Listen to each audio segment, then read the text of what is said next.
వారాహి తెలుగు అకాడమీకి స్వాగతం.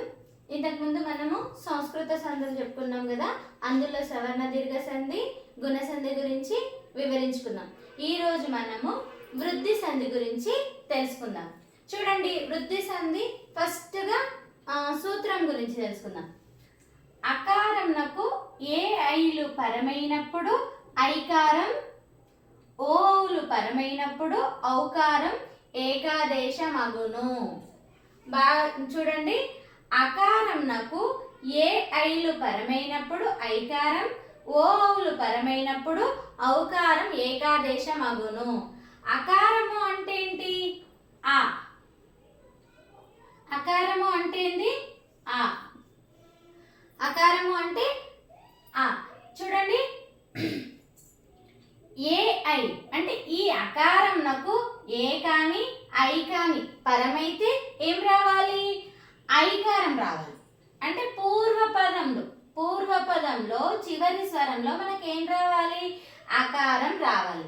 దానికి మనకి ఏం పరం కావాలి? ఏ కాని ఐ కాని పరమైతే మనకేమొస్తుంది? ఐకారం వస్తుంది. అలాగే పూర్వపదంలో చివరి స్వరంలో ఓ కాని అకారంనకు ఓ కాని ఔ కాని పరమైనప్పుడు ఔకారం ఏకాదేశం అవుతుంది. ఎలాగో మనం కొన్ని ఉదాహరణలు చూసుకుందాం. ఉదాహరణలు చెప్పే ముందు చూడండి, ఐ ఔలను ఏమంటారు? వృద్ధులు అంటారు. ఐ ఔలను ఏమంటారు? వృద్ధులు అంటారు. ఐ ఔలను వృద్ధులు అంటారు. దేంట్లో? ఏ భాషలో? సంస్కృతంలో ఐ ఔలను వృద్ధులు అని అంటారు. ముందుగా ఎగ్జాంపుల్ చూడండి, ఉదాహరణలు చూడండి. ఫస్ట్ లోకైక, లోక ప్లస్ ఏక. లోకైక అంటే లోక ప్లస్ ఏక. అంటే మనకు సూత్రంలో చూడండి, ఏ కాని ఐ కాని దేనికి పరం కావాలి? అకారంనకు ఏ కాని ఐ కాని పరమైనప్పుడు ఐకారం వస్తుంది. చూడండి, లోక ఖ అంటే మనకి ఏమొచ్చింది? ఆ. ఆ ప్లస్ ఏ ఏమైంది? కై అయింది. అంటే అయ్యత్వం. కై అంటే ఏంటి? ఐ. ఐ అంటే అయ్యత్వం పలుకుతున్నాం. అలాగే చూడండి, దేశైక్యత. దేశ ప్లస్ ఐక్యత. దేశ అంటే ఏమొచ్చింది? ఆ. ఇక్కడ ఐ. రెండు కలిస్తే ఆ ప్లస్ ఐ ఏమైంది? షై. ఐ వచ్చింది. ఐకారం పలుకుతున్నాం కదా. ఓకే, మనకు లోకైక, లోక ప్లస్ ఏక, లోక ప్లస్ ఏక. కై అంటే మనం ఇక్కడ ఏం పలుకుతున్నాం? ఐ పలుకుతున్నాం. అయ్యత్వం పలుకుతున్నామా లేదా? అలాగే ఇక్కడ చూడండి, దేశైక్యత. దేశ ప్లస్ ఐక్యత. దేశై అంటే కూడా మనం ఇక్కడ ఏం పలుకుతున్నాం? అయ్యత్వమే పలుకుతున్నాం. దేశైక్యత. దేశ ప్లస్ ఐక్యత. ఆ ప్లస్ ఐ ఏమైంది? ఐకారం. మన సూత్రంలో ఏమైంది? చూడండి, అకారంనకు ఏ ఐలు పరమైనప్పుడు ఐకారం వస్తుంది. చూడండి, అలాగే మహౌగం. ఇంకో ఉదాహరణ చూడండి, మహౌగం. మహా ప్లస్ ఓఘం. మహౌగం. మహా ప్లస్ ఓఘం. మహా అంటే ఇక్కడ కూడా హా పలుకుతున్నాం. ఇది హల్లు కదా, హా హా. ఇక్కడ ఆ. అకారంనకు ఏం పరమైంది? ఓ. ఓ. మరి మనకి ఏమొచ్చింది? ఔ. ఔవత్వం అంటే మనం ఏమై అవే కదా. అలా చూడండి, మహౌగం. హౌ అంటే మనం ఏమో పలుకుతున్నాం? అవ్వత్వం. ఓకేనా? మహౌగం. మహా ప్లస్ ఓగం అంటే అకారంనకు ఏం రావాలి? ఓ ఔలు పరమైనప్పుడు ఔకారం ఏమొస్తుంది?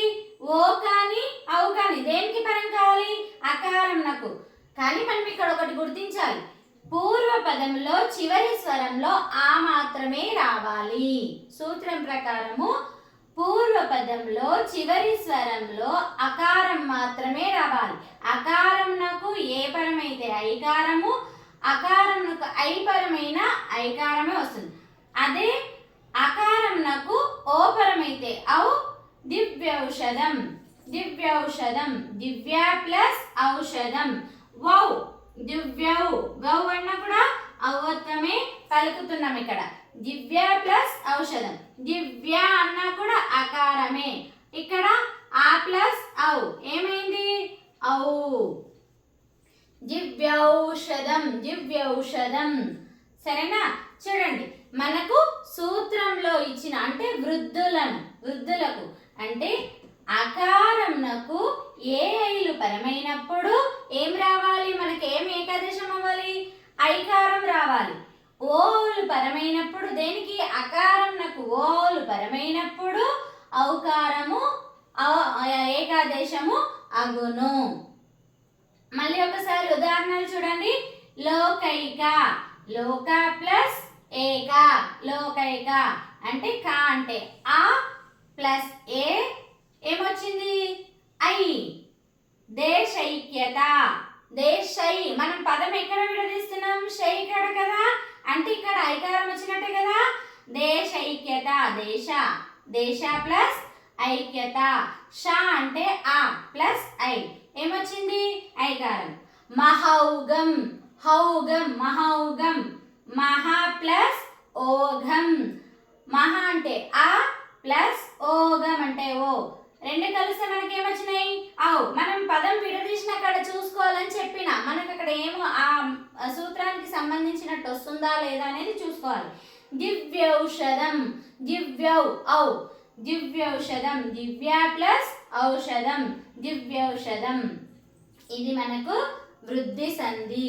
వృద్ధులు అంటే మీకు కాంపిటేటివ్ ఎగ్జామ్లో కూడా వృద్ధులు అనగా నేమి అని రావచ్చు.